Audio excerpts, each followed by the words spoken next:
عند ربهم فإنك على أن تضر أكرم سرين عبد الأمين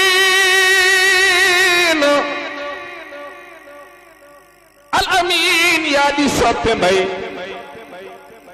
يا جامبار ci toolu mbay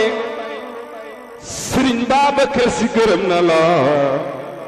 est-ce que diine jee wallaay kunu fii naw xam na laay Sëriñ Abdou xam say mbir te fonk la baay Sëriñ Abdou fii ci Sénégal ku la bañ boo gëstoo mbiram fonkul diine jee ku sopp Sëriñ Abdou Al Amin defal nii ñu màggal xalifa doomi soxna yee fu ñu dajee man gëm naa ni yaay doon seen imaam soxna Ndey Kuy ñi nga naan Abdou yaa ma boy jiite diine jee tariqa Cheikh Tidiane Chérif yaa ko aati sàmm ko doo masla ak nooni Cheikh est-ce que diine jee wallaay ku fi toogal tariqa bi yaa ko topp tarbiyo ñoom ñëpp am nga seeni ngërëm est-ce que diine jee wallaay Sëriñ Babacar Si gërëm na la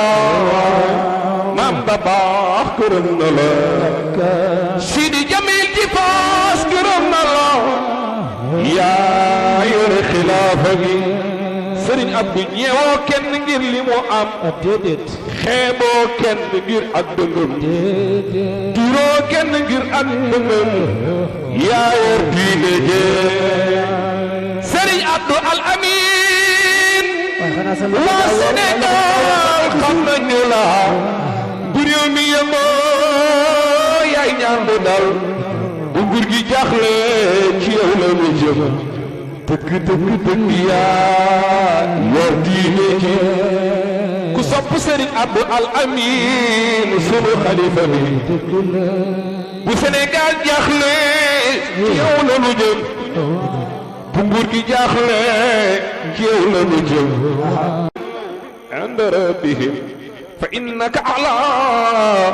أن تضر أكرم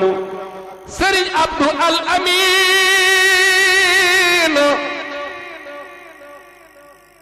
Amin yaa di soppe mbay